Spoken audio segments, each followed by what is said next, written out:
Aujourd'hui, nous allons voir comment assigner des temps à des pas de séquence. Donc, je le rappelle, dans Daylight, tout appartient toujours aux pas de séquence. Les queues appartiennent aux pas de séquence. Les temps, temps d'apparition, temps de disparition, appartiennent aux pas de séquence.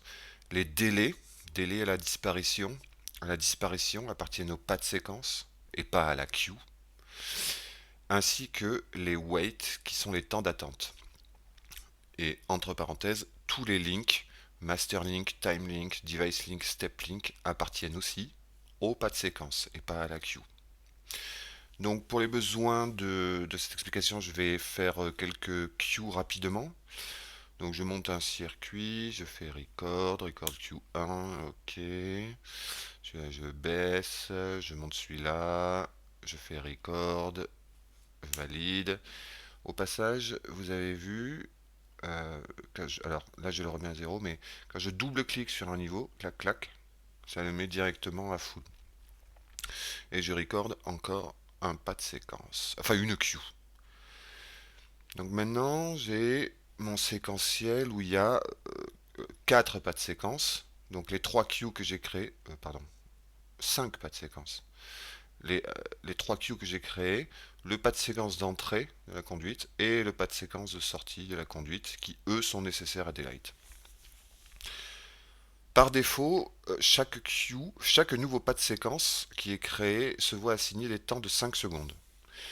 Pour les modifier, je peux les faire soit graphiquement, hop, je vais me mettre comme ça, soit graphiquement, c'est-à-dire que si par exemple je veux que la queue 1 apparaisse en une seconde, et ce qui doit baisser en une seconde, je peux ici dans la ligne de commande inscrire 1 en tapant sur le chiffre 1 et double-cliquer, clac clac, sur le temps concerné.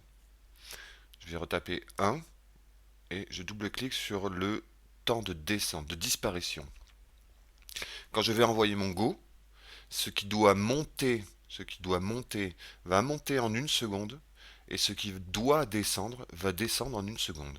Dans Daylight, on a une lecture des temps horizontale, ce qui est plutôt pratique vu que tout appartient au pas de séquence. Donc je répète, ce qui doit monter va monter en une seconde, ce qui doit descendre va descendre en une seconde. Quand j'appuie sur mon Go, le transfert s'effectue en une seconde.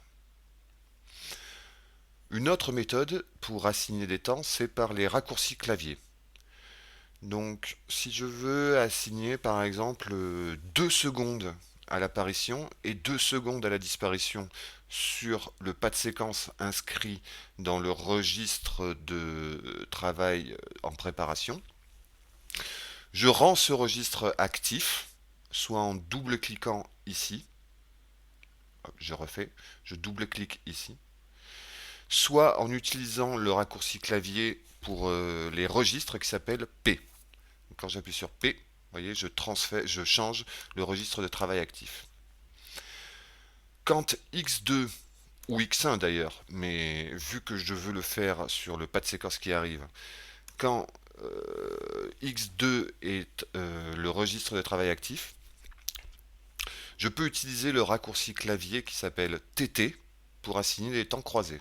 Par exemple, si je tape 2 TT, Daylight a assigné 2 secondes au pas de séquence inscrit dans le registre de travail actif. Quand je change de registre de travail actif, ça ne veut pas dire que ici par exemple la Q2 est au plateau. Non, c'est toujours la Q1 qui est au plateau et la Q2 est en préparation. Donc quand je vais envoyer mon go, le circuit numéro 2 va descendre à 0 en 47 en 2 secondes et le circuit 4 va monter à full en 2 secondes. Au lieu d'appuyer sur le bouton gauche, je peux aussi appuyer sur la barre espace de mon clavier. Hop, là j'ai appuyé sur la barre espace et Daylight a bien effectué son transfert. Euh, pour les temps suivants, pour le pas de séquence suivant, on va laisser 5 secondes parce que maintenant on a vu qu'on pouvait assigner des temps d'apparition, temps de disparition. Maintenant on va regarder les délais. Ici, au prochain go, le circuit 4 va descendre à 0 et le circuit 6 va monter à full. je vais, pour l'exemple, mettre un délai à la disparition, c'est-à-dire ici. Ça, c'est le délai à l'apparition. Ça, ce sont les délais à la disparition. Pour que mon circuit 4 commence son transfert une fois que le circuit 6 est arrivé. Pour ce faire, je peux utiliser un délai donc à l'apparition de 5 secondes. Parce que le temps d'apparition est de 5 secondes. Donc j'inscris 5 dans la ligne de commande. Soit j'utilise le raccourci clavier, soit, comme on a vu précédemment pour les temps d'apparition et de disparition, je peux double-cliquer ici sur cette colonne. Hop. Donc comment ça se lit ça? Ça se lit qu'au prochain transfert, la mémoire 3 va transférer au plateau. Ce qui doit monter, si vous voulez, ce qui doit apparaître va apparaître en 5 secondes. Ce qui doit descendre va disparaître en 5 secondes. Après un délai de 5 secondes. Donc je vais envoyer mon Go. Go. Le circuit 4 ne bouge pas. Et quand il aura compté son temps de 5 secondes, il va se mettre à transférer. Et ce n'est que uniquement à la fin de ces 10 secondes, 5 plus 5 égale 10, que le transfert est fini. On va voir un dernier temps, que c'est la colonne des wait, des temps d'enchaînement. Alors, ces temps-là nous permettent d'enchaîner automatiquement des transferts de pas de séquence à l'issue du transfert précédent. Par exemple, je vais me mettre comme ça, pas de séquence 0 en scène. Si, ici, sur le pas de séquence 2, je mets un temps d'enchaînement automatique de 3 secondes, donc j'ai inscrit 3 dans la ligne de commande et je valide ici. À l'issue du transfert du pas de séquence 1, quand le pas de séquence 2 sera inscrit dans le registre de préparation, vu qu'il aura un délai, un temps d'enchaînement automatique de 3 secondes, sans que je réappuie sur Go, le pas de séquence numéro 2 sera automatiquement calculé. La résolution de daylight, c'est 0 secondes.